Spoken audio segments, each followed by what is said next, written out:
Hi, Paul. Hi, Dick. That was real nice. It was? I was disappointed in that. Oh, really? You're not Well, impressed with your performing or something? Well, not that performance, no. Why? What did you do wrong? I played a couple of wrong chords and, Well, you better take a couple lessons if you expect us to pay you for this stuff. Sounded awfully good to this old tin ear. That's Say. because it's an old tin ear. Yeah, that's probably it. Oh, let me pull my socks up and move on. Say, is there any truth to the rumor that you and Garfunkel might reunite, and then that if you do reunite, is there any truth to the rumor that you will then split up again, and then if you then do, will there be truth to the rumor that you would then get back together again? And are you sick of all that, and can we move on to something else? McGovern and I are going to reunite. Oh, I do see. some stuff. Okay, Simon and McGovern. That sounds good. Tell me something. I'm becoming very self-conscious lately. The guests I've had, I haven't had you in for a long time. Every second show or third show that I do, someone comes on and reveals somehow in the conversation that they're in psychoanalysis. I'm getting so self-conscious that I'm about to have to go to find out why it is that I'm not. You're not, never have been, and are not now. What? In psychoanalysis. No. Is that bad or good? Viewing you every night, I would say you're all right. I'm all right. But not terrific. No, I mean, do my disturbances show? Yeah, I can see some. Want to know one? Yeah. Do you really, or do you not? No, I don't. I would rather not hear it. Good. Sure, everyone likes to hear his disturbances aired before the public. Go ahead, Paul. Well, I'll tell you one that I spotted, and you'll know right away why I spotted it. Okay. Height. Height. Did you say high? Height. I said height. Oh, I knew you said height, but I was... No, that's just a joke. I know. It's my height is a joke. That's my point. You do tend to joke about that a lot. Yeah, I had to cut that out. As if it were something. But that's a problem if you're short. That's when height is a problem. Yeah. Now, I see you do that. It's like, like Rooneyism. You know what I mean? Rooneyism? Yeah, it's like a tendency to remain in your adolescence till you're about 50 and want to date Judy Garland a lot or something. It's just I'm not aware of height at all. I have never even noticed your height. It's probably about the same as mine. Let's stand up and see. I would say it's about the same. Yeah, see? See, I never even noticed. Oh, but that's... but are you... Let me ask you this. That's great. Are you... What? Are you in... No, I'm not. You asked if I was in psychoanalysis. No, I'm not. No, I'm not now. I was. Well, then there's another one. I'm out of it. I'm in that's and probably I'm, why you I'm went in and into I'm it. out. Yeah, that's what you're supposed to do. When you're out of it, you go in. You're supposed to start and finish. Well, what good did it do you? Well, not wanting to get into any really gruesome details, it did me a lot of good. Yeah. But, I think I was pretty crazy when I started. And I think I'm at a level of craziness now where I can just walk around and be okay. I mean, not different from the rest of the crazies out here, for you. But I was, I stopped taking drugs, and I even stopped smoking. It's just, I don't think it didn't cure a lot of things, but it made me comfortable enough to be whatever I am, so that I can look ahead and forget about that stuff and just continue. Why do you think it worked? I don't know why it works in general, or why it doesn't work. Some people, maybe I just was susceptible to it. I just believed that it would work. Could you feel it working? I mean, yeah, did you go every day for 5 days? I went 4 days a week. And could you feel on certain days you could walk out with your problems having fallen away? Oh, yeah, sure. I felt a tremendous release in the first year, and after that I felt like I was a newspaper. I'd come in and I'd say, yesterday my wife said, and I said to her, and that was the end of the time. You just went and told your day, or yeah, something. That's what I felt like. And then I said, I said, I had a dream the other night. I said to my doctor, I had a dream the other night that we were sitting, instead of me lying down, we were sitting and facing each other like you are. And you said to me, Paul, I feel I should tell you that you're finished. You're finished with analysis. So I said to him, so what do you think about that dream? And he didn't think what I thought. How many years was this from the end of your analysis? I was in 2.5 years. After that? No, that was, then I stopped. Yeah. I mean, I got the dream. What did he make of the dream? He made something strange out of it. I mean, the obvious thing you would say is, well, you feel you're finished, which Yeah. I did. But that's besides the point, because, I mean, what he said was, I feel you could benefit from more, which no doubt I could. I could benefit for years, but it ties you down, and it's... He could benefit also from more, of course. That's okay if he Yeah. benefits. I mean, he's giving you something in exchange. It's somebody who works for you, and they're supposed to help you, and they're supposed to be paid, and that's the game. That's good. It's all right. Well, I think it's wonderful, psychoanalysis. Well, I mean, why- they certainly got a tremendous track record with a lot of people, and a total failure with some. Why are you so interested? Do you feel you'd like to? Because I've been made so conscious of not being in. Who makes you feel conscious of it? Well, all the people who come on and say they're much better and that they were in and that it was the best thing that ever happened to them. Yeah, well, obviously those people, I mean, me included, felt a need to do something with their situation. I mean, I did. I felt I was unhappy, and I didn't know where to go. So But you've I got started money, somewhere. fame, success, love, groupies. That's what I read. You did have, I mean, when you were were you racked with drugs? No, I wasn't racked with pain, tote that barge. No. Yeah. No, that wasn't it. It was, skip it. I have a feeling I'm sending you back me. into it. No, you're not at all. You would simply like to say that it was good, and you didn't endorse it. Yeah, I See, think once I was on here with Elliot Gould, and he was talking about Elliot's doctor was my doctor. Elliot introduced me to that doctor, so we had the same doctor.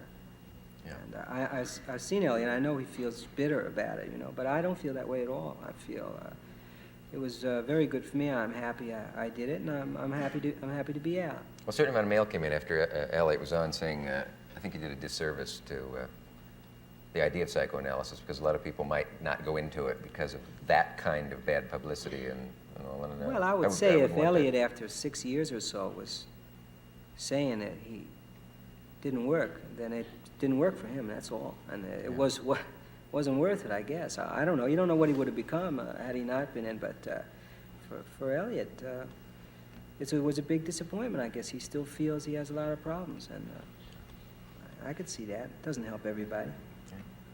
I wonder which I'd be. Well, there I go, talking about it again. Gee, I can Tina Turner. I can't believe it. Well, I can't believe it. I've been watching you for a long time, and I said, I wonder why we never did this show. Did you really? Yeah. That's funny. So I came downstairs when you were rehearsing, and one of the guys in your group, who's a guy in a black suit, and he stands back in the wings there. Oh, McBride. Yeah. And I thought, gee, I hope they like me as much as I like them. And I went up to him and I said, is everything okay? And he said, are you with the electric department here? And I said, no, I'm not, but I could find somebody who is. There was a cord there. Oh, But, I see. yeah, but then I think he still doesn't know. He's back there wondering why an electrician is out here doing the show. But it's nice to see you. Thank you. Ike and Tina Turner. You realize your initials started a scandal in the administration, ITT? ITT, yeah. yeah. Have you heard that before? Yeah. Oh. Let's see, I got to do something to keep ahead of you. Who influenced you most, other than the obvious influence of Jeanette MacDonald and Nelson Eddy, on your... Well, let's see. Is there anybody you can point to that you listened to as a kid and wanted to sound like? Oh, yeah. Ray Charles, Sam Cooke. I never sort of wanted to be, real feminine. Yeah. Like the girls singers and all. I sort of wanted to, really. Good afternoon. Well, because when I started singing, Ike had, mostly male singers, and I wanted to sound like they sound. So, I mean, I've been singing all my life, but when I started singing with him, I wanted to sound like them, and then with liking Ray Charles and all, I just sort of went right along. I never have had a lot of female favorites. That's interesting, yeah. And she wanted to punch like a man, and all the women want to be men these days. What do you make of that, Ike? I didn't say I wanted to be a man. No, I didn't say that. I'm sorry, I put words in your mouth. And is it true that your real names are Maurice and Samantha Fleischman, and that you changed them to... Huh? Of course not. My name is Tina. I'm just checking all these rumors out. I didn't know. But you did teach Mick Jagger to dance, I read in a Rolling Stone interview, and they wouldn't print anything but the truth. Well, I did. Some of the songs I actually... the truth? Yeah. No, not all the truth. Not Rolling Stone. Anyway, back to Mick. Okay. In the beginning, when we first worked with him overseas, and '66, I used to watch him standing in the wings, and I didn't know why. You know, why he was looking. And then I started watching him. He was just doing the tambourine thing at first, you know, just beating on the floor with the tambourine. Tear up one, he'd get another one. And so when he came to the States, and we worked with him, here he was all over the stage, and I said, aha, now I know what he was doing. So then after that, he'd come to the dressing room, and I'd say, the popcorn is out, Mick, can you do it? You know, and his coordination, I mean, his rhythm was really off, you know. So he'd try to do it, he'd bounce around. He said, well, I can't do that one, I just sort of do it my own way, you know. But, so you noticed the influence there, though? Yeah, I think so. Yeah. Can I talk now? Yeah. Never. Who settles an argument if you... Well, there you see. Things are not always the way they look, you know. No. Now, I always do the noticed talking. that Ike's kind of quiet. Yeah, Ike is very bashful when the lights are on, and...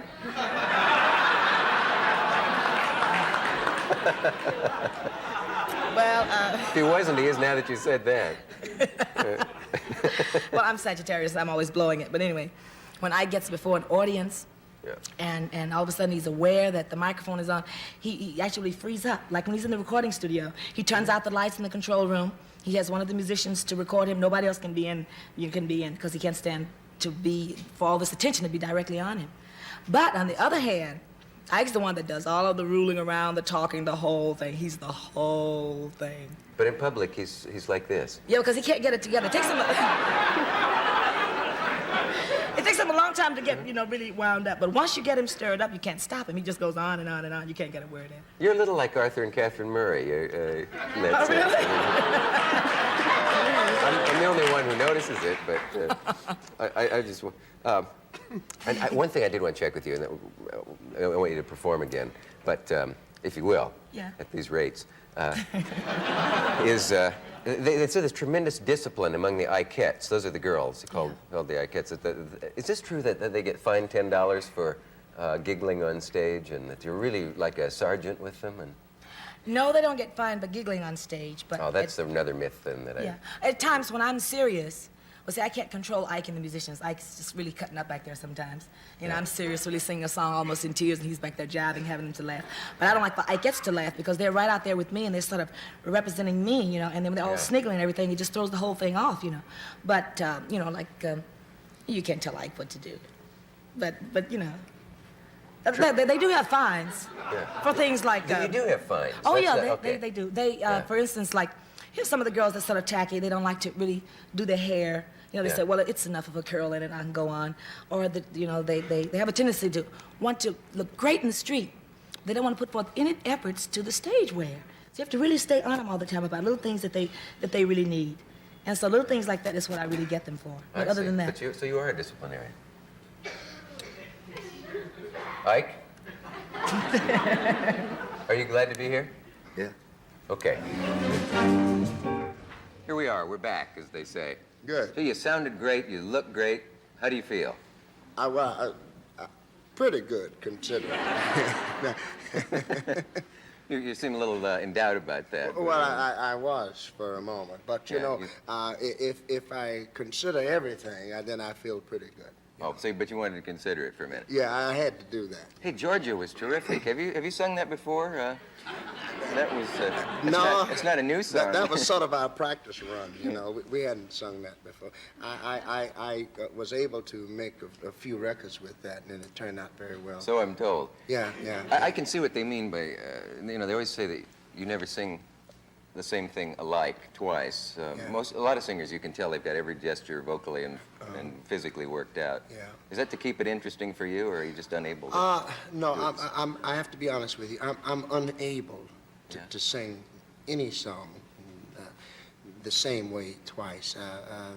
Because when I'm singing, it's what I feel within me, and of course each day, and not only each day but each hour, each minute dictates to me. You see, and I think I would have a terrible time trying to pantomize, you know, or lip sync or whatever the right word is, and trying to sing a song, because I don't feel it the same way each day.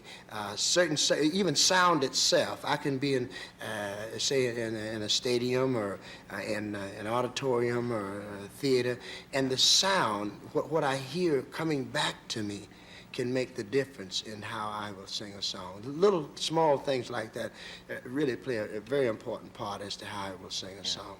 What if you sing an up song, and you don't feel up, and you won't fake it?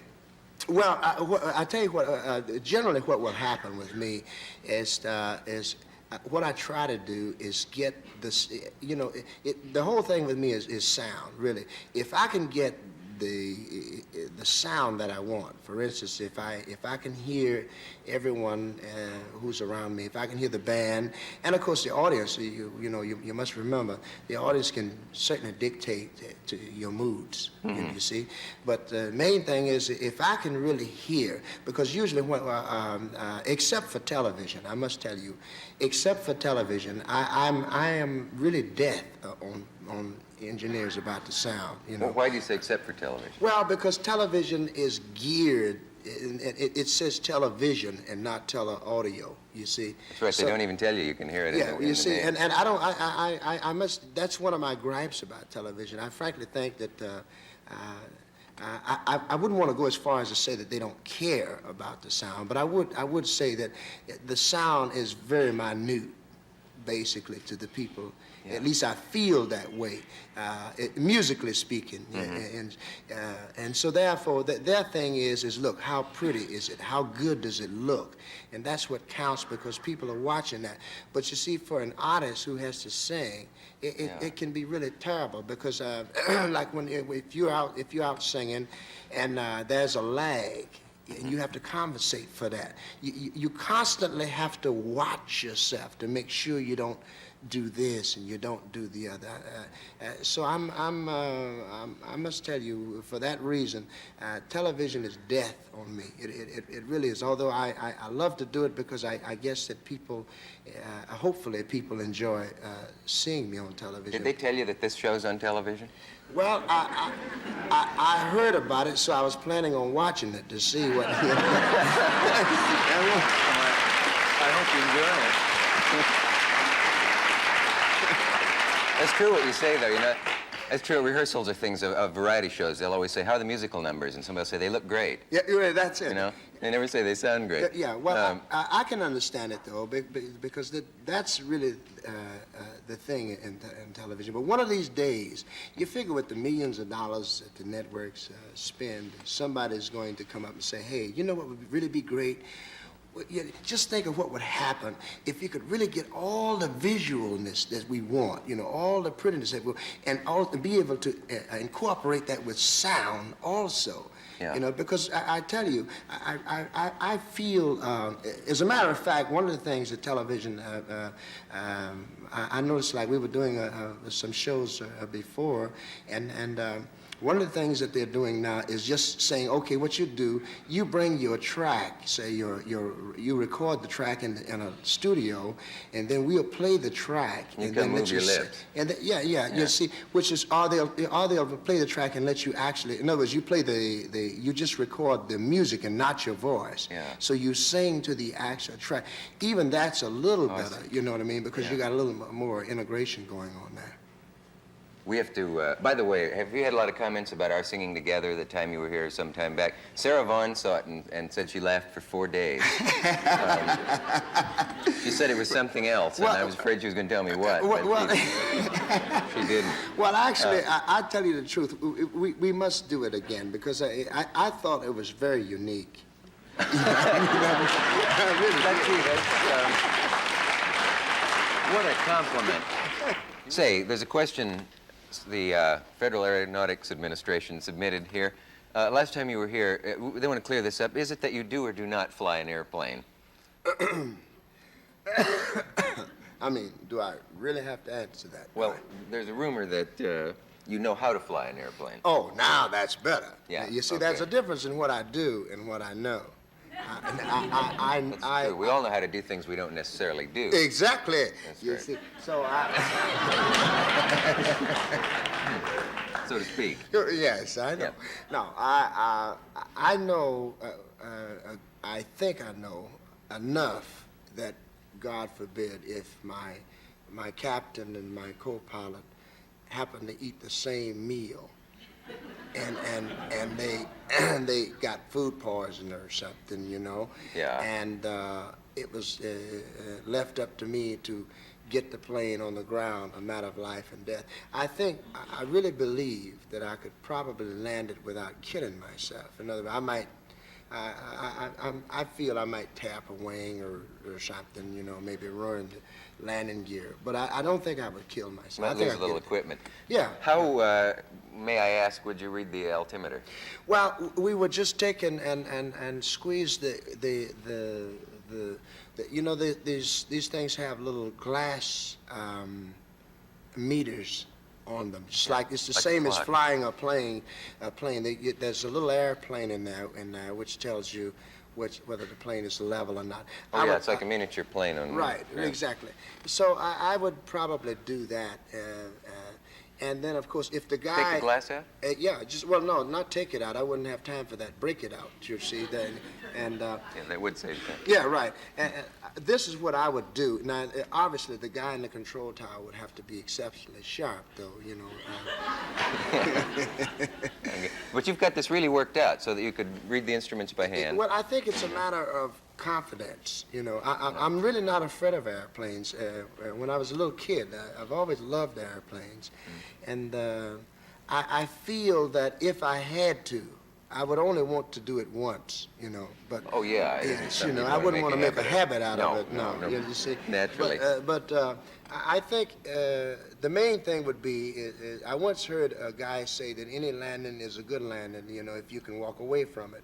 Yeah. And I think I would probably be able to have somebody, you know, help me with a cane or something and take me away from it that way. So you're not But I wouldn't predicting kill total myself. success. No, but no, moderate. not total. I'm sure I would probably break my leg or my arm or something. But I don't think I would kill myself. And of course, that's the important And thing. you'll settle for that. Oh, sure. Yeah, certainly.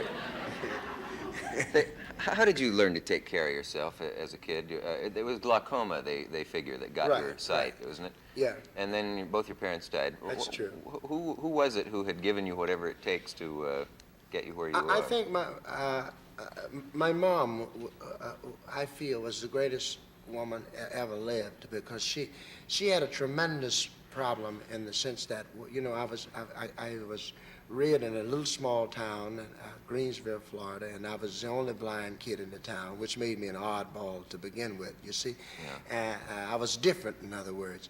And she would always tell me, well, you know, son, one of these days I'm not going to be with you, you know, I'm going to die or something.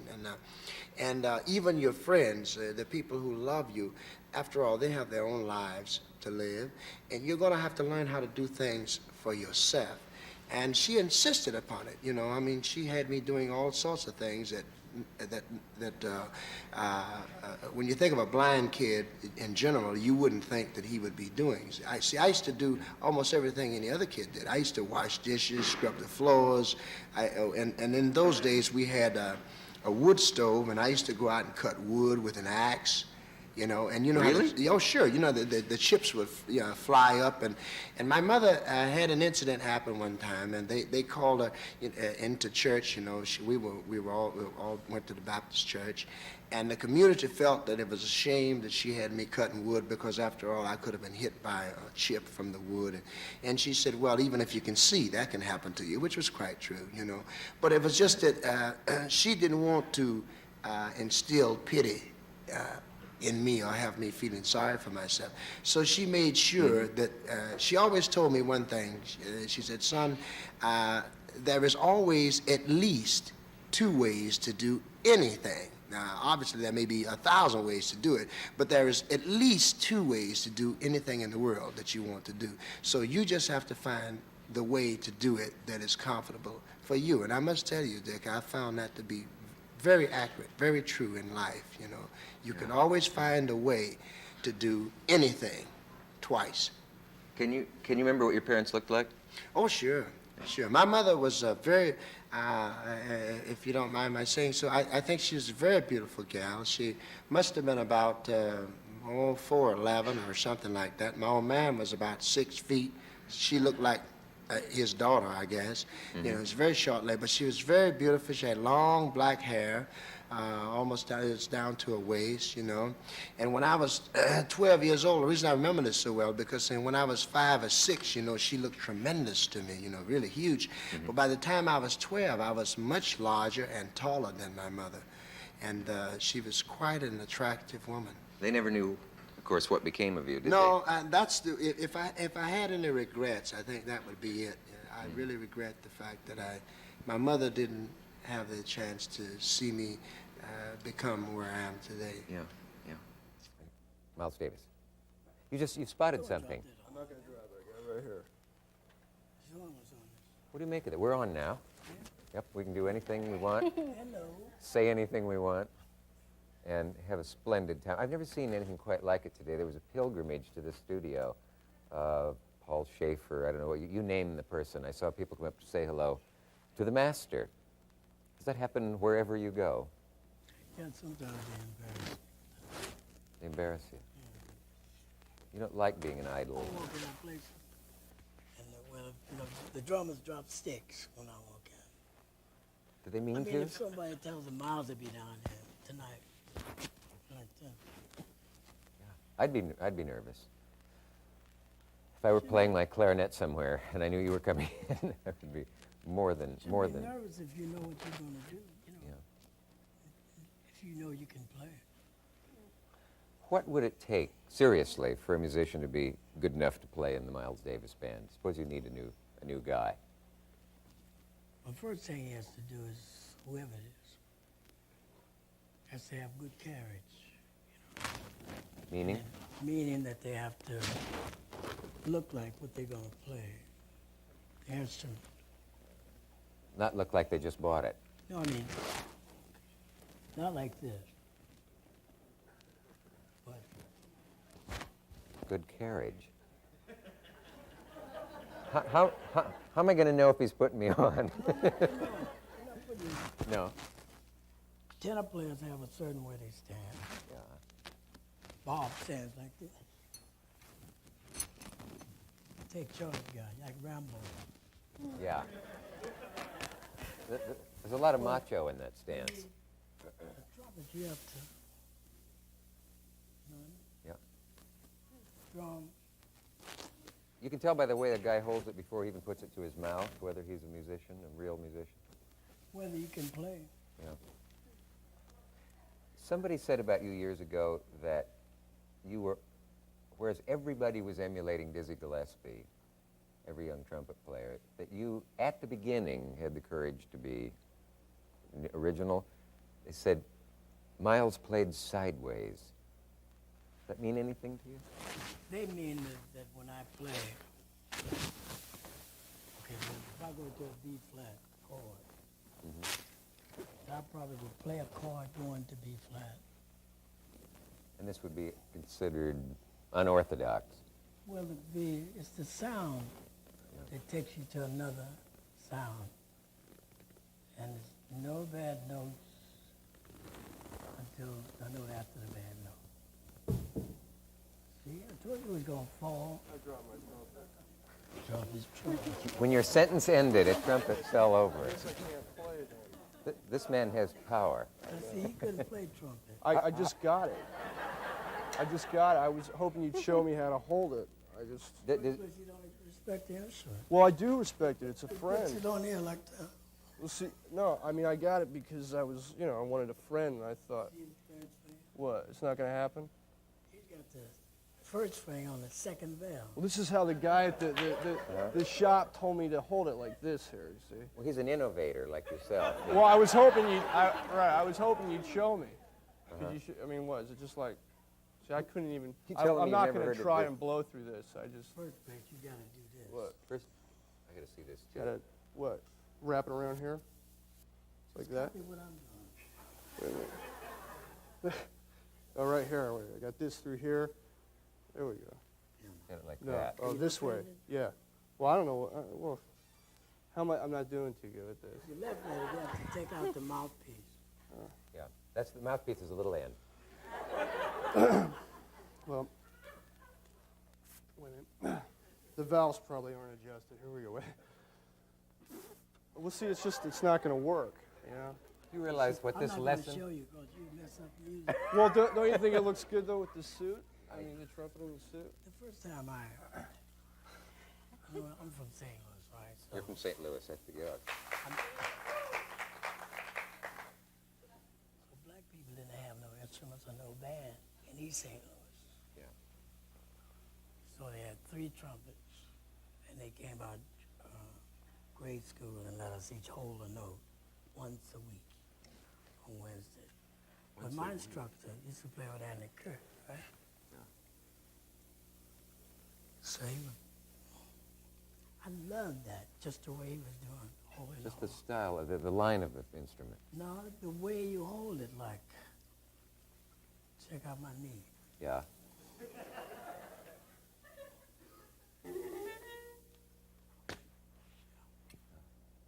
But not like this. Marvelous. Yeah. But I love the way he held the drum, sir. I started playing it. But there's more to it than that. I mean, surely somebody could learn how to handle a trumpet and still not be you, or handle a sax and not be Parker. After the Board of Education gave us all the instruments, Yeah. I still wanted to play trumpet, so I bought when my father bought me one. Now, you know what I always assumed about you, Mr. Davis, is that you Wait a minute, I'm gonna take off my glasses. struggled. Oh, This is would a you? big plus for you. A big plus. This is an honor.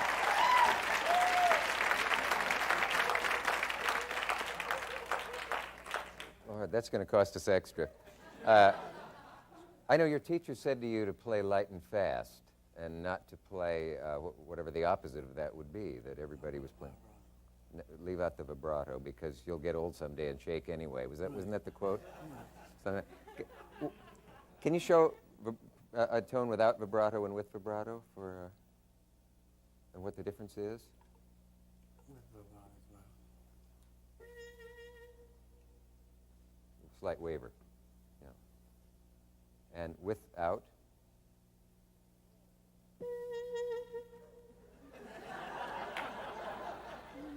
It's a world of difference. I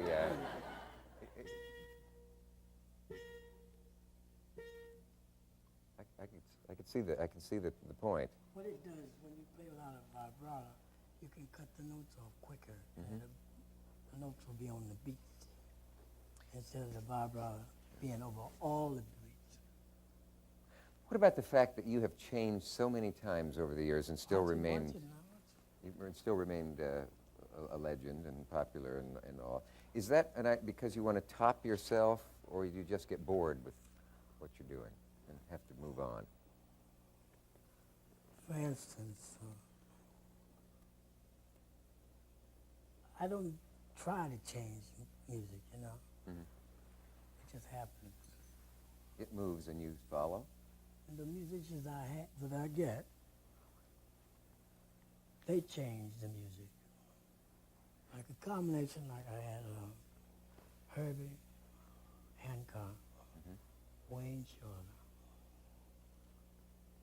and Tony Williams,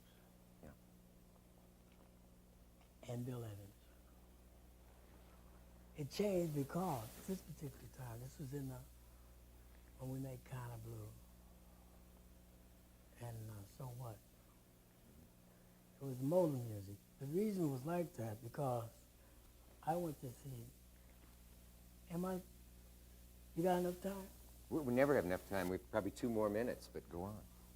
Well, anyway, I went to see the African Ballet, Yeah. and I saw the finger piano. He saw it one side of the stage, and when he was singing, and when he got to the other side, it was over. That little rumbling sound at the finger piano, it come from Africa, I wanted to play something like that. You know, and Bill Evans had been telling me, listen to Ravel and this, you know, the mode kind of thing that Ravel is into. And Rachmaninoff you listen to, too. Yeah, but not kind of blue.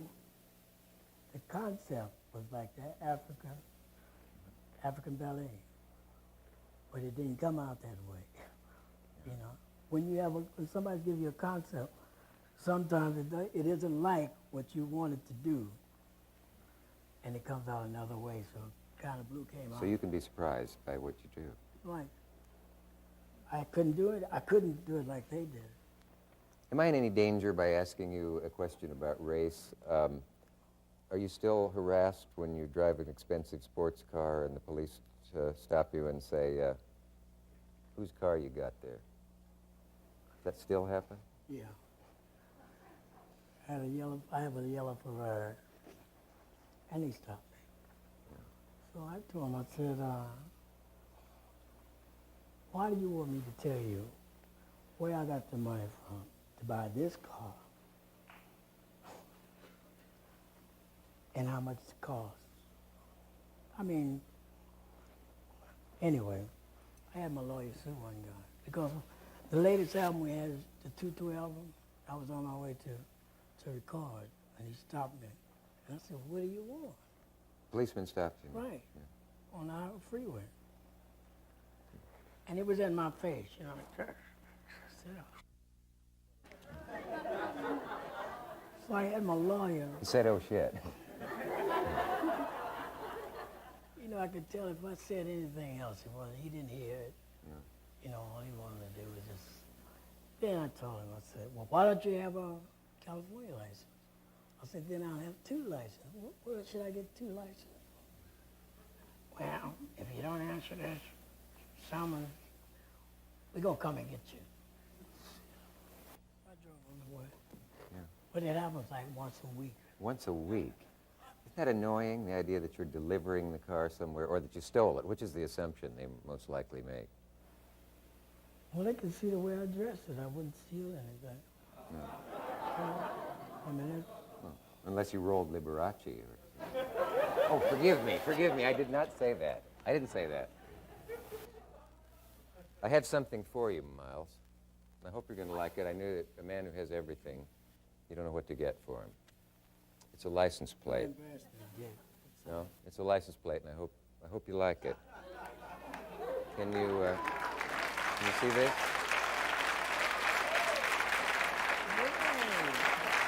Would you like to have this?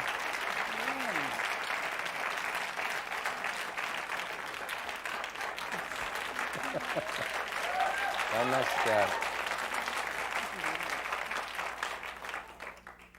I admire so many things about you. In fact, that you're probably one of 3 people in the world who cold turkeyed heroin, which is only apparently done in the movies, and the fact that you're an artist comparable to Picasso and on a level with people in all the best fields, Brando in acting, and it's a real treat to have you here. Oh? Yes, it is.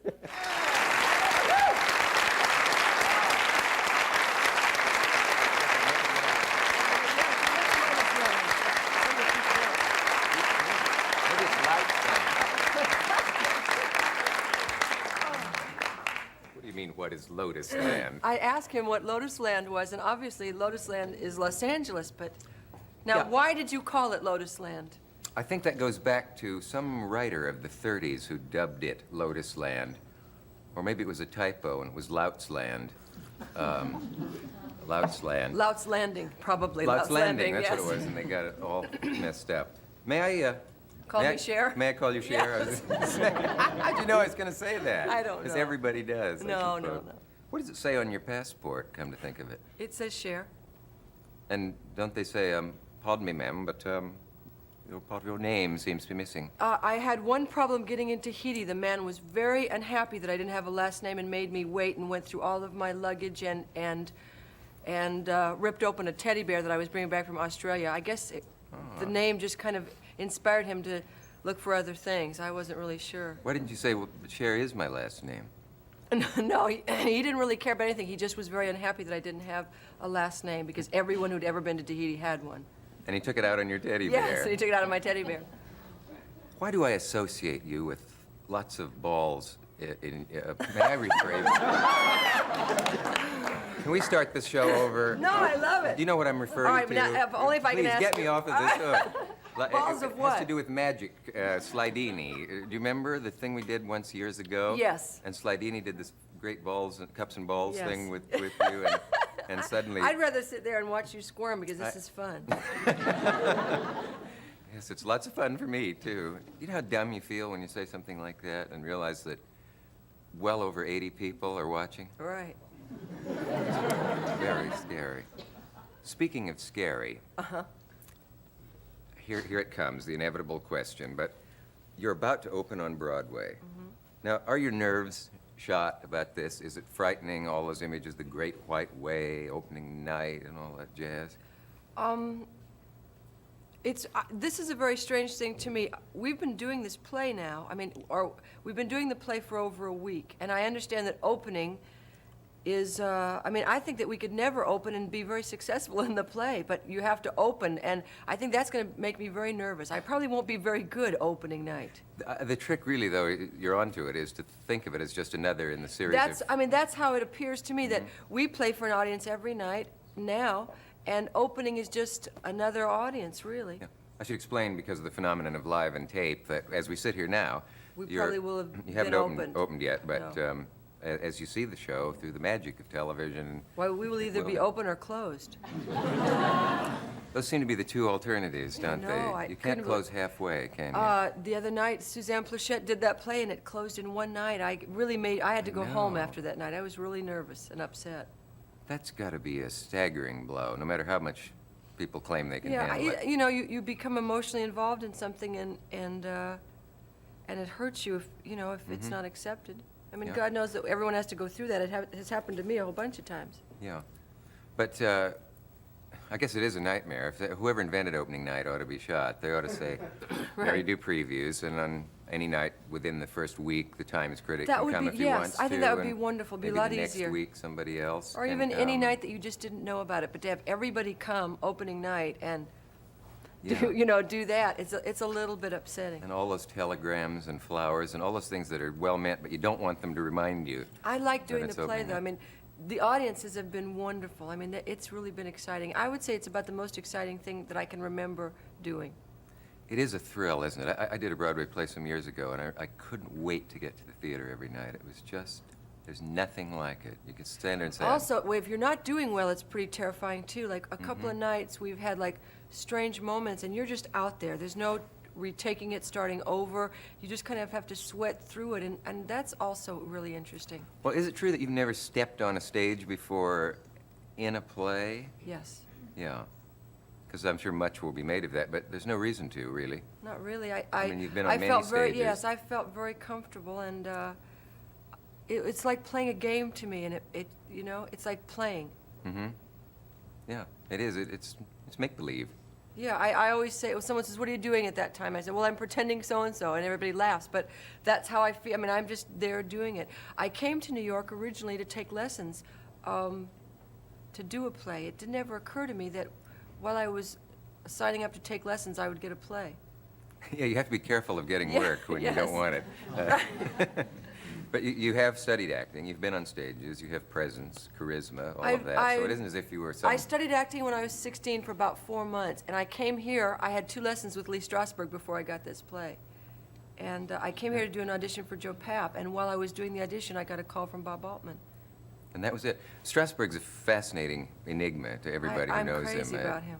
Where did he start with you? Can you remember what his first He observation didn't, no. was? He didn't, you know what he said? He said, "You know too much," and walked by me. It was like, someone said, "Cher's real interested in taking classes," and he looked at me, he said, "You know too much," and just turned around and walked out of the room. He had to get something to eat. It was lunchtime. And and then that night, I went to Anna's house, that's his wife, and he was there, and they just started telling old stories, and then the next day I just audited. I never really even got a chance to take classes by myself. I just audited the classes that he was giving, but I felt like I was learning a lot just by watching.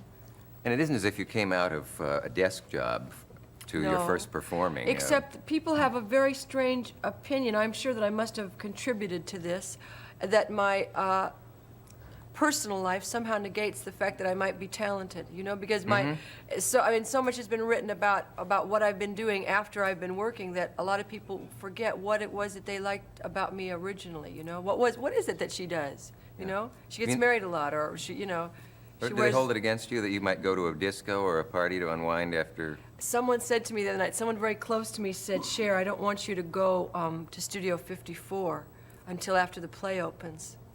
And I said, why? And they said, well, because we want you to be serious. So I won't tell you the expletives that I said to him first, but after I got through telling him immediately off the top of my head what I thought of that idea, I said, you know, I am me, like it or not. You know, the people who like me and who like my work are going to like me no matter what, you know, if I go dancing or not, you know. And so I don't know if being on Broadway or if being serious means that you have to be dull or change your lifestyle. I guess I'll never be what it is that everybody wants me to be. When Henry Kissinger went to Studio 54, they didn't make him stop negotiating or figure that he would go frivolously to the Right. Middle East or whatever. I guess I give the appearance of being a very frivolous person, but I think that I'm capable of being very frivolous and being very intense, and so I can just never quite stick with one too long. Yeah, and the one can relax you for the other, too. There is a trap, though, in if you haven't been in a play and done everything else, almost everything else you do, you only do once and get it over with. A television show, thank God it's over, and you can relax until the nightmare hits you Yes. again next week if it's a weekly show. And when you do a play and get through it, you think, oh, that's over. And there's a trap to going Yes. to a late night party and then thinking, uh-oh, Yes. I've I got to did do that it the other twice night. tomorrow. Yes, I stayed out until 7 o'clock in the morning the night that we taped Night of 100 Million Stars, or Oh, you yeah, know, that thing. yeah. And I was just having the best time. Elizabeth Taylor and I ended up at a place called Paulson's, little teeny joint, and stayed there well into the night. And I arrived home. I drove a cab home.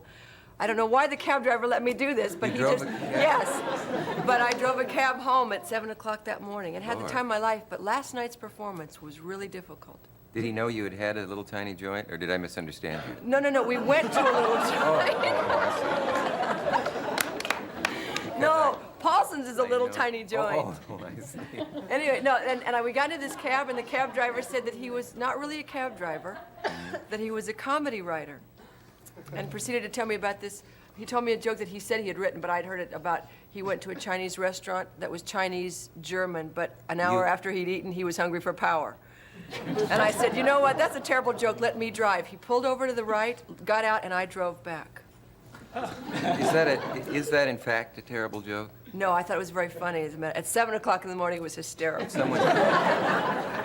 Did someone tell you to say this? No, I swear to God, this is what happened. Do you know why I look disturbed?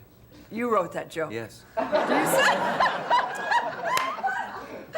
That was one of my most stolen jokes when I was doing an act. in Well, there's a nightclub. cab driver who stole that joke. I did that joke, and it appeared the next week when some cheap comic stole my joke and did it on the Sullivan Show, and I was crushed. Did you 'Cause I really thought it write was a that? very This is good very joke, funny. I yeah. mean, that's what happened to me. Adolph Wong was the name of the proprietor of the restaurant, and it built on that. And the proper delivery of the punchline is Chinese German food is very good. The only problem is an hour later you're hungry for power. And that's the way most of the people who stole it did it. Well, this was just a guy that was a cab Someone driver. put you up to this. I swear to God, you one thing really? you might find about me, which is bad, but I always tell the You're truth. frightening honesty. Yes, I'm it's afraid I'm terrible. going to be the victim of it at any moment. No, but that's what happened. It was fun. I mean, I'm having the time of my life in New York. I realize that I don't like Los Angeles very much. The only thing that I like about it is that I've never had to be there very long. Oh, yeah. In small, it's a. It's You a wouldn't wonderful- want to live there, but it's a bad place to visit. No, it's fun Is that to what go you're there. saying? No, I don't think I'll be going back there for a very long time, and I've lived there my entire That's life. right. When this show is seen, you will have a little trouble going back there. No, I mean, everyone knows. I mean, unfortunately or fortunately, everybody knows, my views about almost everything, so it doesn't make any difference, really. That's right. And everybody raps Los Angeles to some degree or other. What about stamina? Are you working out for this? That's 8 Yes. performances a week is no picnic. Yes, I go to the gym every day, except the last 2 days, Uh-huh. because I came here, and yesterday I couldn't quite get up.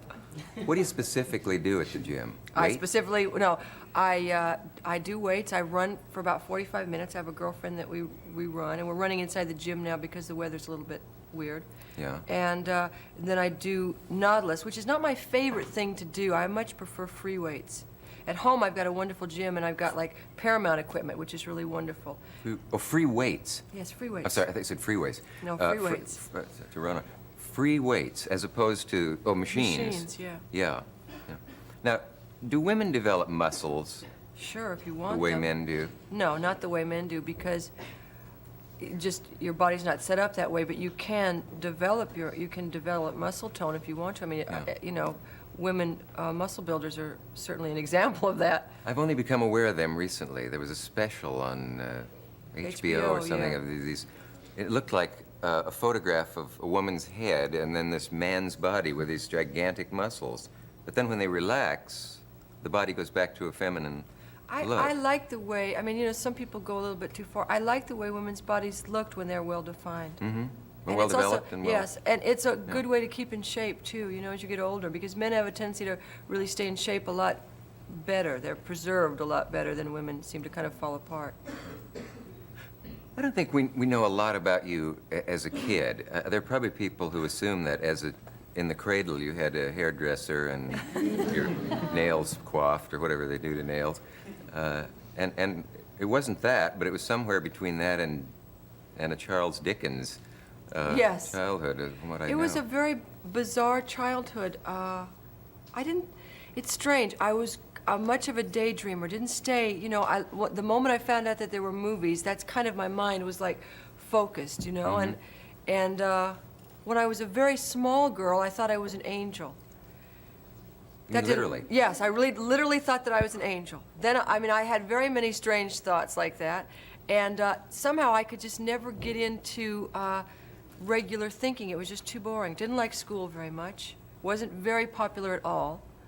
I just wasn't into it. I was kind of into thinking about what I would be when I grew up. And it wasn't the typical home scene, was it? Wasn't your father I never met my on the father road a until I lot, was or- 11. What? My mother was divorced from him when I was 2, and then I never met him until I was 11. Ah. What's that like? I can't imagine that. Is it awkward? Do you... Yes, I was kind of interested in meeting him, and that sounds bizarre, but when you've never known someone, you don't have great emotional ties. And when I saw him, I could see why my mother looked at me strangely sometimes, because I'd never even seen a picture of him. And my mother, I'd get a certain expression on my face, and my mother would look at me for a minute longer, And when I met him, I realized why, because my father and I looked very much alike, and everybody in my family is blonde except me. Now even my children are blonde, and I was wondering where I came from, because no one really looked like me in my family. And then I met my father, and I realized, that was the person that I really looked like. Were you cordial? Was it? Well, he had $40 alligator shoes on, and I was just amazed that someone could spend that much money on a pair of shoes. That was my first, I looked at him, I said, God, those are beautiful. And he said, yes, they're alligator. That's a strange thing to say to your father, but it seemed to be appropriate at the time. Did you feel you looked like him when you saw him? Yes, I did. I knew, he walked in the door, and I knew that I looked like him. He was very dark. He's very dark. He is from Turkey. And everybody else in my family is very fair. I think it'd be more like meeting an uncle or something, really, than a parent. since you I didn't- remember that my mother had my hair done for it, so I thought this must be something, because I think I'd only had my hair done 2 times in my life, And I was real excited about it. And then I met him, and I didn't really know what to say. We just talked for a little while, and we kind of became friends. I read I think I did, a fascinating thing about you, where you thought, as a kid, I know that you you're were gonna put on say- Earth with a certain destiny. Well, I Is thought I this what had 2. is this what First, you I thought thought, it was? no, I thought you were going to say something about Mount Rushmore, which you didn't, which now I probably will have to say later. But Okay. I know that, but you know that one, I yes. love that. was doing a radio show, and this guy said off the radio, he was very nice. He has an English accent. He does television in Los Angeles, but I don't remember what his name is right now. Anyway, he said, I won't ask you this on the air because it's so embarrassing. He said, and I know it's probably not true, but did you really think that Mount Rushmore was a natural phenomenon? And I said, yes, I did. Michael Jackson? Yes, it was Michael Jackson. Yeah. So my sister said, Cher, you're real sweet, but that's real dumb. Don't ever tell anybody that you thought that. You know, if a joke writer wrote that, it would be a brilliant joke. She's so dumb, she thought Yeah, Mount no, Rushmore yes. was a natural phenomenon. Yeah. I also thought that the moon was the backside of the sun, and was very upset when we were having eclipses because I didn't know what the hell was happening, you know? The moon isn't the backside of the sun? I have this nightmare that I'll have to take a general knowledge test in public someday, Right. you know. How many senators from each state, and why does the moon get bigger and smaller, and all those things that you assume you know, but turns out you don't. Have you ever had a time after you got rich, it's all right to say that vulgar word, certainly comparatively rich from what you were as a kid, where you could feel it slipping away, or thought, Lord, Even as we speak. really? Yes. Yeah. When Sonny and I first made money, it was amazing because we had probably been thrown out of everywhere. I mean, if there'd been Jack in the Box at that time or McDonald's, I'm sure we would have been thrown out of there, you know? There was just, I mean, we were thrown out of every place because we did look really strange, and people kind of today forget how strange it was to look the way we did at a time when the Beatles even had these kind of cute little haircuts and round, you know, suits. Everyone was wearing suits, and Sonny and I were going around in, you know, dress Eskimo boots and bobcat furs and things like that. And I used to buy 2 of everything, like 2 electric fry pans and 2 of everything, because I was so afraid that it would go and I would at least still have this extra one, you know? You do strange things. I mean, we dreamed about when we would get rich of going into a Cadillac dealership with a bag full of money, and while they were throwing us out, say, well, we'll take those 2 and pay cash for it, you know? Of course, we never did it because after we got money, we didn't want Cadillacs, you know? We weren't, that was like, Cadillacs, no. Oh, yes. Right, but Couldn't afford to see one of those. I remember one time, I don't know why this is happening, but it is, so say something funny. What's that? Chinese German food. An hour later, you're... Hungry for Adolph Wong. They've forgotten. Yeah. I went into a dress store in Los Angeles, and I saw this really beautiful Rudy Gernrich outfit. And the lady was helping someone, and I said, excuse me, could you, and she said, Miss, I'm very busy. And I said, okay, fine. So I waited for a few minutes. She was finished. I said, excuse me, could you tell me, she said, you know, that's a very expensive outfit. And I said, how many colors does it come in? And she said, 4. I said, I'll take it in every color. And she said, do you want to try it on? I said, no. And I paid for it, and I went home and I cried, and I never wore the outfits. They were terrible. But, you know, I was so upset with the idea that she just didn't want to know about me. And I did look strange, You you just know? assumed that you Yes. didn't belong in there. Yes, and I probably didn't. I mean, it was really a boring store now that I think about it. But, but you know, it was just, it's I think that one of the worst things that can happen in anyone's life is to be liked or disliked for what your apparent look is, you know? Your apparent color, your apparent status, your apparent anything, because people, it's a terrible thing. I mean, when I was little, we were very poor, and I realized that people were judging me on something that had absolutely nothing to do with what I really was as a person. It was just like, poor, next, you know? Yeah, it's the way you can feel what race prejudice would feel like in an ironic way. So that's something that when you're a child is really difficult. You don't know how to deal with that at all because you haven't gotten any of the calluses that you grow up to get on yourself. That thing of the dresses rings a bell. A friend of mine years ago was in a snootiest of stores in Manhattan, decades ago, and the clerk was very rude to a very plainly dressed little old lady and said, these are very expensive things. Perhaps you would prefer it someplace cheaper to shop. And she said, no, I'll take this purse. And he tried to talk her out of it. It was very nasty. And someone else overheard this and came over and said, do you know on whom you are waiting, since this is the last time you'll be working here? And it was Mrs. Henry Ford. That's kind of a nice story. It happens. I mean, that happens all the time. I mean, it's just, you know, you never know who you're dealing with, so it's always really better to be kind. Yeah, you should be nice to them for the right reasons. Yeah, I mean, it's really even if it weren't yeah. Mrs. Henry Ford, he should have been fired. But what was that thing you thought you had a destiny, that you were placed on Earth? At different times, I had different destinies. I was always a woman of destinies. One time I thought I was here to cure polio. I was about 10 at that time. I was very pissed when Jonas Salk got there before I could grow up and become a doctor. Then I've had different, somehow I haven't been able to mature quite yet. And so I always feel that I'm really here. I have a very large purpose, to do something.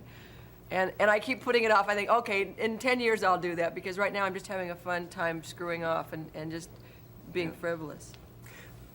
I worked with Robert Altman one time, and I think there's a way in which he has mastered the art of appearing not to be imposing or intimidating or in any way, or almost appearing not to do anything. Which is not true, because I don't think there's an uninteresting frame of a Robert Altman movie. But is it the same with the stage when he's working with you? Does he, as they say, give you a long leash, or? Yes, he does. He allows you to do everything. As a matter, he said to me when he said, Cher, when you're finished with this play, you could direct the next one. And it was like his way of saying, just back off. But we have, I could never imagine working with anybody better. And I'm not saying that, because if I didn't like him, I would certainly say that I didn't like him. I have a feeling we'd get a hint of that. But it's just been, he always makes me feel like I can do whatever it is that he wants me to do. Can you think of an example of a kind of acting problem you've brought to him? Has there ever been a moment where you just said, or maybe just said, I don't feel I'm any good in this scene, or I don't know what I'm supposed to be doing? Or... I've said that. I told him, I said, I just think I'm terrible in this one part. And he says, well, you know what? You're just going to have to get over it, because you're really good. And he said, someday you're going to like it, but until now, just do it. And he said, because you're really good in it. And he said, and unfortunately, you can't, if you're not having a good time, you're going to have to find a way to make yourself have a good time. But he works with every woman differently. With Karen, he's one way. With Sandy, he's one way. With me, he's another way. And he figures out how to be with you, and then he goes to you in that way. It's marvelous, isn't it? I've never heard of an actor working with him who didn't like working with him. There's not one of us that doesn't love him. Yeah. Did you know your, what do I call it, anti-drug stance actually hurt your career, or was that been?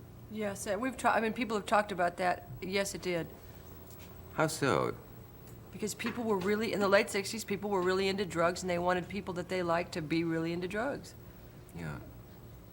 So how would you compare yourself with Janice, for example? Would you have anything to talk about? I'm alive. That's about the only, that's how I would compare myself. Difference, yes, yeah. And I think that, as we all know, that drugs played a big part in that. It's, I don't have any kind of moral question about drugs. I just have the feeling that people can't cope with them correctly. If people could cope with drugs, it would be a different story, but I don't know very many people that really can handle them. Usually drugs have a way of handling you, and that's the part that I object to. You don't like to give up your freedom, maybe, then, to them in some way? No, and I also don't want to hurt my body. I really don't want to hurt my body. I don't smoke for the same reason, and I loved smoking, but I gave it up because I realized that I was really not doing myself any great favor. Yeah. Did you have a technique of quitting, or did you go to one of those places where they beat it out of you? You will not smoke. No, I got pregnant with Elijah, and I just thought it would be better for both of us if I stopped. Yeah. Who is Elijah? I don't know. No, Elijah is my son. I didn't recognize his name because it's usually a two-part name. Elijah isn't it? Blue, yes. Elijah Blue, yes, that's right. He has many names. The dreaded Ullman. We call him a whole bunch of different things. Does Elijah Blue play with Moon Unit Zappa? No. Elijah Blue is, Elijah's from the Bible. Moon Unit is a totally different thing. It's very, yeah. Wasn't that a mind-blowing experience, to coin a phrase? Yes. It blew me out. Yeah, it put my head in a whole nother bag. You were either running into Helen Hayes or Marcella Mastroianni or Elizabeth Taylor or, Paul Newman. I was just like that. I creamed Helen Hayes. I came around a corner and I bumped her just a bit. But I could have knocked her flat. The first lady of the theater, gracing the floor of the basement of the Radio City Music Hall. We're talking about, oh, hello. They seem to have joined us with television cameras. I'm sitting here with Cher. Could anyone have guessed that? Would you welcome her or not? No. I've always wondered, would you welcome her and they never...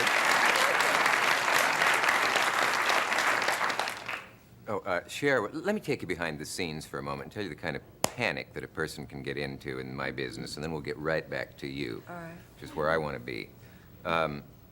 I assume that many people saw last night's show, and those who didn't probably read about it and heard about it on the news. And are still talking about it. And the whole country's talking, Right. sizzling about it. But as I sit here now, Julie Andrews is backstage. Now, she'll either be on an upcoming show or you saw her on my show last week because the way tape is mixed up.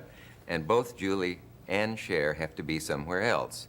So I have to sit here calmly, knowing that either one or the other of them is at this moment hating my guts.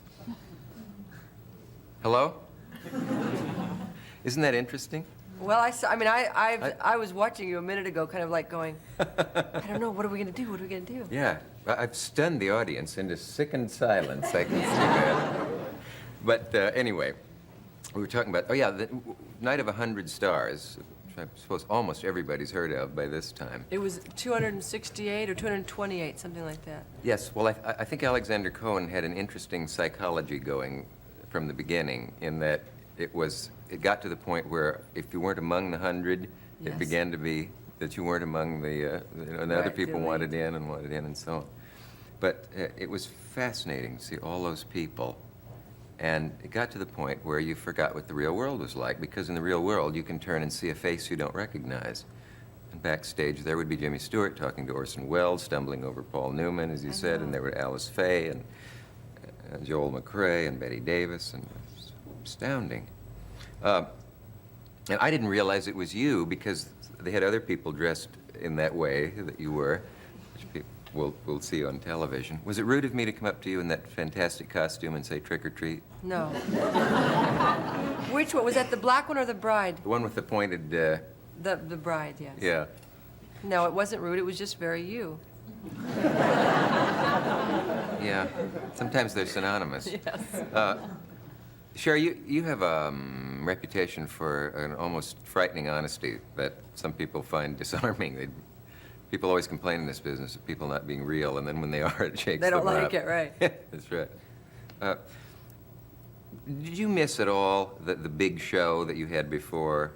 Do you ever miss that, spending all week doing the big production and so on? And I sometimes, actually, I don't really ever think about it. Sometimes it was fun to be with the people that I was working with, but we did it for a long time, really, 6 years, you know, and it's a lot to do, and it's not what I wanted to do forever. I mean, Yeah. I'm really happy doing this now, and I like to do different things. I don't like to just stay in one particular thing, and I did it. I mean, I really did it, and I enjoyed it, and now I'm finished. Can anybody truly enjoy weekly television of that size, a huge show like that? Is it sheer hell, or is it Well, joy? it's difficult. You have to kind of give up. You have to give up your life outside of it, because in our variety, you're learning. You know, I would spend every Wednesday night. I would be at Bob Mackey's for 3.5 hours. After I got through with my work, which I got through with at about 7, and I'd be up at 6 o'clock in the morning, and you just get a little bit fried. You know, you don't really know what you're doing it for after a while. Yeah. So you're a little zombie-like, and wondering what's going on. And you want to do a good job. You really want to do a good job, but sometimes it's really difficult to do a good job, and then all of a sudden you're seeing the end product up there, and it's not really very good, and you think, well, why did I start this in the first place, you know? Yeah.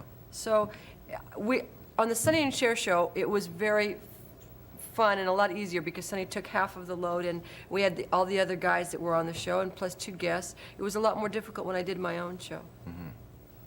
That's interesting to hear, because some people say, oh, it was just wonderful, I loved every minute of it. And yet I loved it. I mean, they got ulcers I and don't, they got- I hate people that become famous and then start to complain, you know? It's Yeah. like, I can't stand all these people bothering me, and, you know, I mean, you know, which is ridiculous. But sometimes work, you know, is hard. It's like everybody else's work. Sometimes you just don't like it, or sometimes you're just tired, you know? You don't want to sell shoes, you know? Sometimes I don't want to sing. That's right. But I love my work. I mean, I would do my work for nothing. That's a real tribute to the business, I suppose. No, it's a tribute to you, that you like what you do? I and feel love almost guilty it. about getting paid for it? No, I don't feel guilty at all. I love money. So I thought I saw a possibility for a savings here. No, I love getting paid for it, and I think it's a ridiculous amount of money, and I'm just so happy that I can make it. Yeah. And I would do it for free. I would do it for free, but I like getting paid As for long it. as they're going to pay you what they Right, what the hell, you might as well do it. You talked last time about how your stand against drugs actually hurt you in a way because it was unpopular stand to take at a time when rock, I don't really think of you as rock in the sense of acid rock, but a large segment of the population that bought records wanted pro-drug music and personal attitude, I suppose. You didn't have that. Did any manager say to you, I think we're going to have to go in the other direction, and can you, pose with a joint or No, something? nobody I ever think said it'd be that. I good for your mean, career. Sonny was really, just deadly opposed to it. So Sonny really was managing us too. So no one could really tell him, and he wouldn't do anything he didn't want to do. Yeah. But it's ridiculous. I mean, you really shouldn't do in this business anything that you really don't believe in. I mean, sometimes you have to, bend what you think is right, I've bent sometimes, and the older I get, the more I really feel that I got to stick to what I really believe is right. Yeah. How old have you gotten? 35. Recently? No. God, I'm going to be 36. This is terrible. I was 35 in May. Now, there are people out there thinking it's rude of me to ask, but I feel that confronted with your honesty, I'm a little nonplussed because I don't know whether to take advantage of it, as some people Go would. ahead. Take advantage of it. Let me tell you Or- something. You can ask anything, but I will answer anything, so just be prepared because you might get the answer to a question. That's the scariest offer I've ever had. My mother once told me that. She said, it's good to want things, but be careful because you might get what you want, and then you're going to be screwed. Yeah, be careful. That's an old saying of something. I'm not sure Shakespeare put it that way, but Oh, I'm sure he did. he may have, because he was a gutsy guy, wasn't he? Yes, Bill? a gutsy, right. Yeah. A gutsy kind of guy. He was a real kidder. Someone asked me recently, what's your favorite line from Shakespeare? And I said, I smell all of horse piss. And they said, please try to answer the question, or whatever, That is a line from Shakespeare, and they were very upset and didn't want to print that in a family magazine. But I guess it was the Cher in me giving them the answer that they deserved. But I don't really want to take advantage of your honesty somehow. I think you should take advantage of people's hypocrisy. If I did, I would probably say something like, the night of 100 stars, how many of them had you slept with? No, I'm sorry, Bill Buckley would say that. I Right. wouldn't ever say that. Unfortunately, I hadn't slept with any of them. Come I on. swear to God. And if you believe that, there's a bridge. No. No, actually, let me be careful now. Remember that. One. Really? Yes, one. God, I didn't think I had, but one. All right, now what is the obvious next question? Why? Because he was there. It's like Why? mountain climbing. Why? You Because I promised- was young and I didn't know any better. You promised you would keep our secret. Oh, that is funny, though. What do you wonder about me in terms of...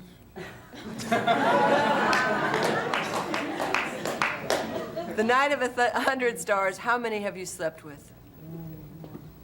Come on, that's been asked already.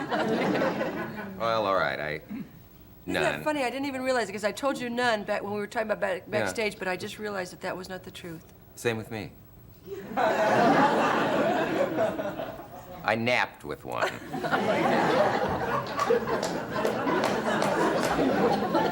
And during the show, which is really... Dudley Moore, Dudley Moore? right? Didn't you nap with Dudley Moore during the show? Yeah, Dudley was my roommate. And Sammy Davis. They put all the short Yeah, but- guys in one room.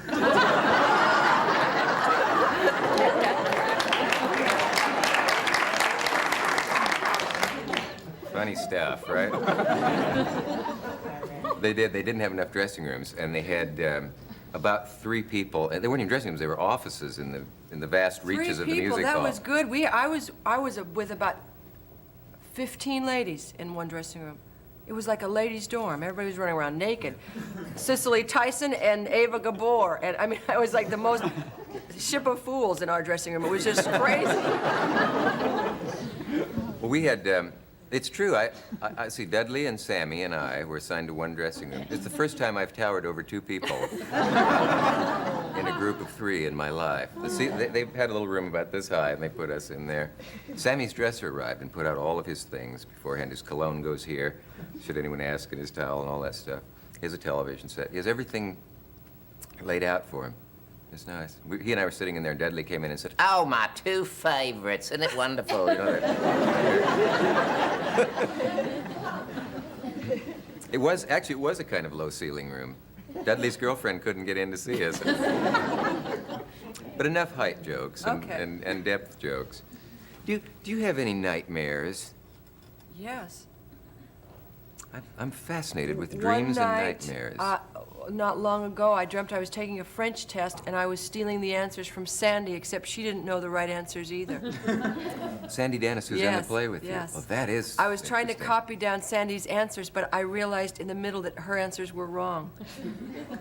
And it's scary for me to come and do something that I absolutely know nothing about in a town where I don't even get to go, like, let's say, to New Haven or, you know, something like that. I don't get to go try it out. I'm just right out there.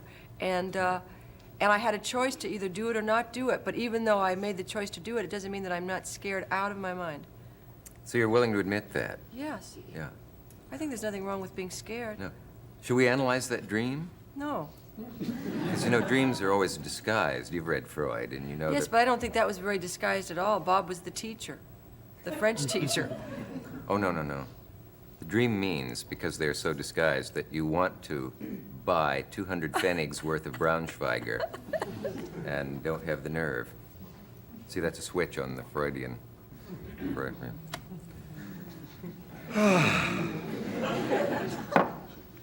Well, that's about it. That's a half an hour? No, no. No, but Maximilian Schell was here one time, and he pointed out that you never let a pause happen in television, and that when you do, people get very uneasy, and he made me hold hands with him for 1 minute and stare into his eyes. That must have been an experience. Yeah, excruciating. But fascinatingly proved a point, that silence can be very expressive and so forth. Have you ever had, Cher, the true actor's dream, the cliche actor's dream that almost every actor gets, that he can't imagine how he or she got to opening night without learning any of the lines? That the makeup won't go on, that they've started the play upstairs, that maybe if you learn a couple of the lines now and you spill the powder on you and you're sweating and so on. Have you ever had that one? No. And God willing, I won't have it. Let me describe it to you. No. Could you give us a tour of your body in terms of tattoos? Don't you have a few? Yes, I do. How would you like? What kind of a tour would you like? Would well- you like the cheap tour, or would you like the expensive tour? The guided one, I think. Well, I mean, No, you but I mean- mean, every man, the first thing he wants in a woman is tattoos. Of and so course. I thought it might be interesting to know why one gets them. I don't know why. It just seemed like the thing to do. I'm very impulsive, and I have 3 tattoos now. I can't see any of them. Well, that's because you can't see any of them. I have one tattoo here on my ankle of a chrysanthemum. It's a Japanese tattoo. Was it done by a Japanese artist? Do you No, it know? was done by an American artist that studied it with a Japanese master. Tattooing in Japan, as you know, is a little bit different. It's not like Mom and, you know, Hell's Angels and all that. People are very serious about their tattoos there. And so I have this one here, and then I have a beautiful tattoo about here of a, what is that? A tiger lily, a lily. It's beautiful. And then I have one tattoo behind me. How far? Very far behind Way me. back there. Yes. And that is flowers and a butterfly. Is it excruciatingly painful? Or do they No, begin- I don't so- find it yeah. painful at all.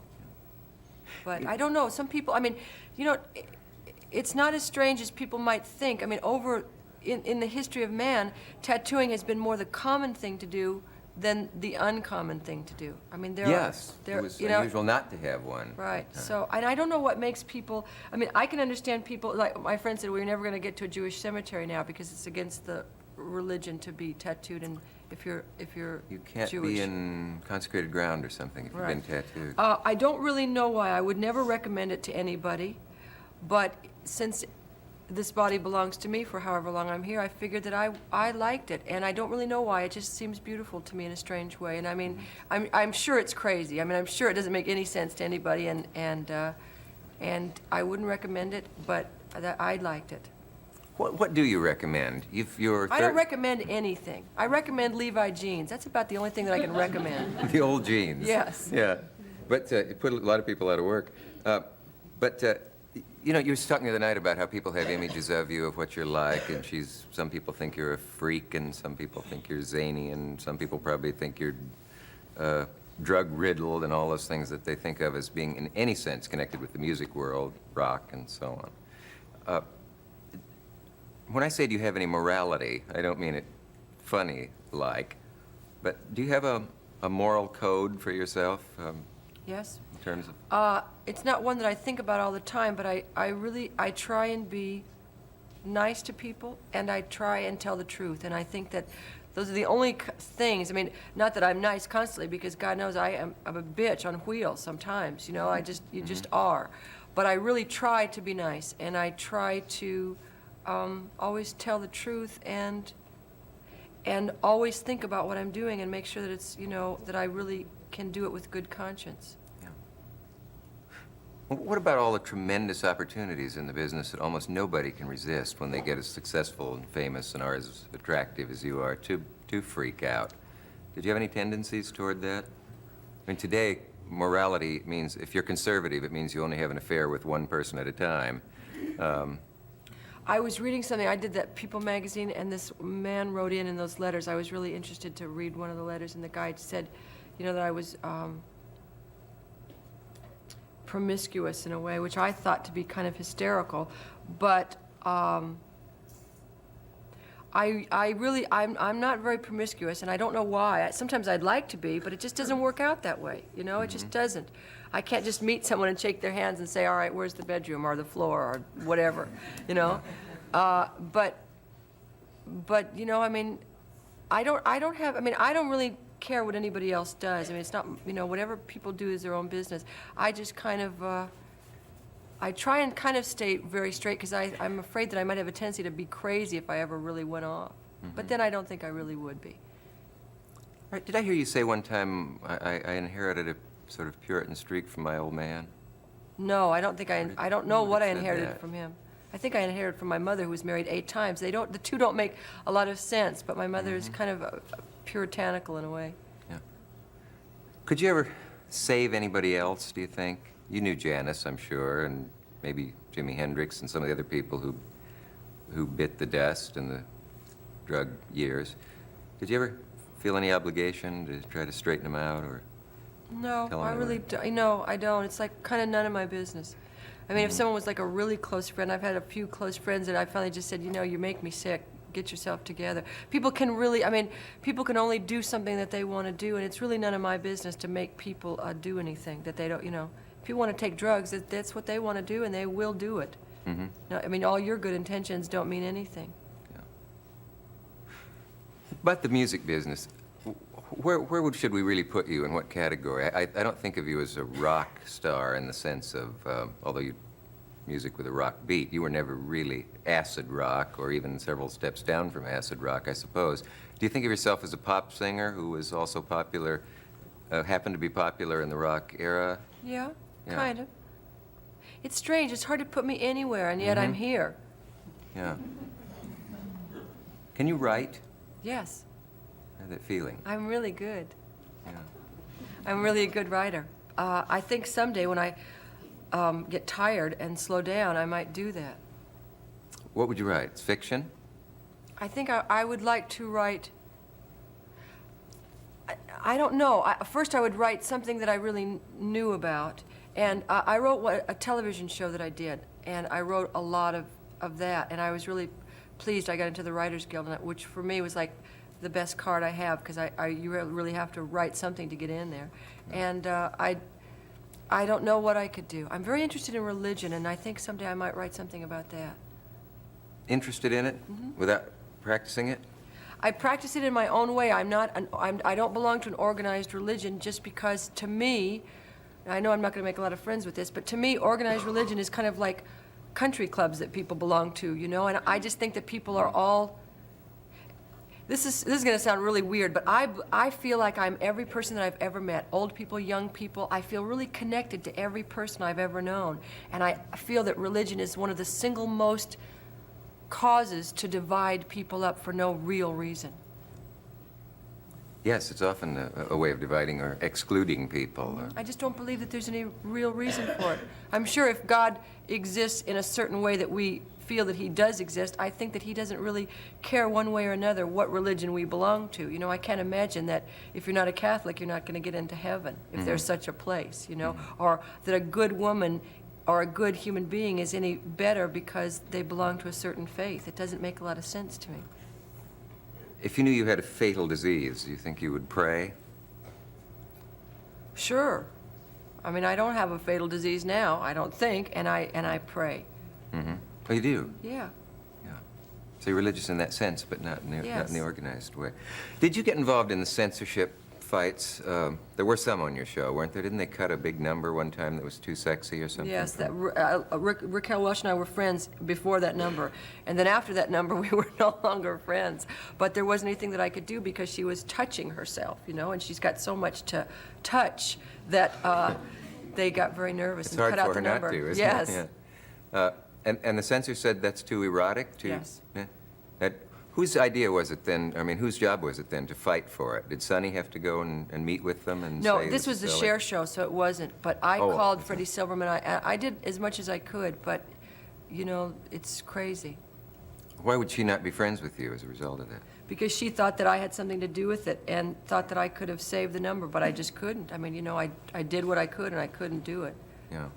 But I mean, I had a lot of, they cut numbers on me. I mean, they wouldn't let me say lover in a sketch. I had to say boyfriend. And I said, what is the difference? Well, didn't they see things at rehearsal? I mean, shouldn't they have seen that Raquel was, or did she fail to touch herself at rehearsal?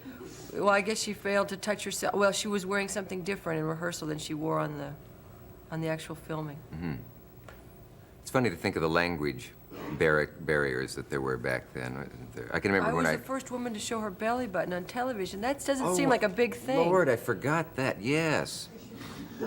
It's the biggest news since... That will probably be on my tombstone, no matter what else I do. That'll be it. Right, you're the woman who broke the belly button barrier in television. And yet you haven't seen that many of them since, as I recall. I No, guess but that's you all see- right, though. See everything else. Has anyone ever explained what is obscene about the belly button? Doesn't almost everybody It's the have one? gateway to something more, I guess. I don't know. But First it- the belly button, tomorrow God knows what Oh, yes, else. it's the sequence Right, theory of right. conspiracy theory or whatever. They used to give me really hassle all the time with everything that I wore. And then right after Charlie's Angels went on, and I mean, you know, it was like everything was showing. Today, those things look conservative in the Yes. the show's in syndication and reruns, I think, isn't it? Yeah. Are you superstitious at all? It seems to me almost everybody in the business is. No. That's a relief. I figure what's going to happen is going to happen one way or another. Sandy Dennis tell you that she and I were in high school together? No, but you did. Did I? Did I tell you a number of times? No, you just told me once, and I asked you, Oh. what was she like? That's right. It seems like months ago. That's Yes, it was only 10 minutes. Sandy and I, no, I was not. Now tell the truth. It was well 40 over minutes 40 ago. minutes ago. All right, well, I know when you get That's older, right. things, you lose your Yeah, perspective. time begins to telescope after a while. Sandy and I were maybe the only two people in Lincoln High School in Lincoln, Nebraska, who consistently could not get a date or sat home on Saturday night and watched Show of Shows while everybody else went to football games and stuff. But don't you believe... I mean, we didn't know each other. I know, except but, for but don't you believe that... I know a lot of people that weren't popular in school or weren't the, you know, the considered beauty or whatever, but it really spurs people on to achieve things, you know? I mean, a lot of those football players are sitting at home now, you know, drinking Yeah. beer, watching television. Do you buy that? Do you think if you'd been born into a sort of normal middle-class family and been the cheerleader and Queen of the May and I think so, president of because the I've class, always, you I wouldn't have have to been... prove myself constantly, just to make sure that I'm doing something. Do you think you're attractive? In a strange sort of a way, Is it really? yes? Yeah. You are, I can assure you. I don't want to cast anything. You have to have large breasts in this play, don't you? Yes.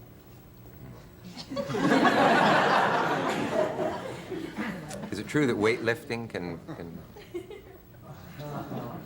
I mean, unless I could bench press 1,000 pounds. Is that something odd to get used to? Because I guess you wear rubber Yes. padding or something Yes, I do. to suddenly have... Yes, to be because I go to visible where fold you my weren't arms. before? Now here, you know, I've got no problem folding my arms. When I fold my arms on these guys, my arms are like up there. I feel like I'm a Russian Cossack or something all the time. Well, you aren't a Cossack, but you are delightful. And can you tell from that corny wording that we've That come to the you're- end yes, of that another you've run out of half time hour? again. Thank you, Cher, and please come back. And why have you had your fingers crossed through all of these lies you've been feeding me?